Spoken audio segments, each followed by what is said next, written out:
Solidaritetin tonë më të plot për jemi kësu që të dhënë sa më shpejt, sepse nuk i shërben askujt. Për fjalë për një figurë emblematike dhe për të insistuar edhe një herë dhe ikosisht për njëri që është krenar jo vetëm dhe gjithçka t'i kthehet normalitetit. Dua të shpreh keqardhjen tonë më të thellë për këtë ndalim shokues të ish-kryeministit të Kosovës dhe liderit të Aleancës për Armiqërinë e Kosovës, zot Ramush Haradinaj, në Francë dhe shpresojmë dhe besojmë se kjo çështje do të marrë fund shumë shpejt, pasi Ramush Haradinaj nuk është qytetar i Serbisë, por është qytetar i Kosovës, dhe vetëm kaq, por është edhe i simbol i Kosovës dhe i shqiptarëve në gjithë botën, dhe është një krenari për gjithë shqiptarët, edhe për faktin se ai gjithmonë është përballur me kurajo dhe me dinjitet, edhe përballë drejtësisë ndërkombëtare, edhe përballë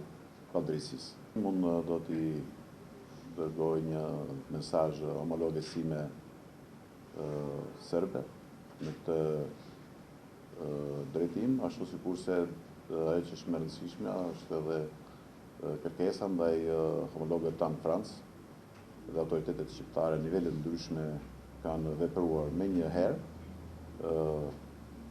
pasi ne duam që këtij absurditeti të jepet fund me një herë, sepse kemi të bëjmë me një simbol të sakrificave sublime të shqiptarëve të Kosovës dhe shqiptarëve kudo për liri dhe për dinjitet, dhe kemi të bëjmë me një simbol që është përballur me dinjitet në institucionet ndërkombëtare të drejtësisë dhe është përballur edhe me drejtësinë, edhe me padrejtësinë, dhe i ka fituar të çështje në emër të kauzës që ka përfaqësuar edhe që përfaqëson, që nuk është thjesht personale, por që është mbar shqiptare dhe mbar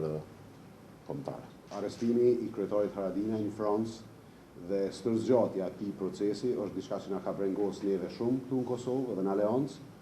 po ditëve të fundit është pa jashtëzakonisht qartë pozicioni i shtetit shqiptar, i kuvendit Shqipërisë, i gjitha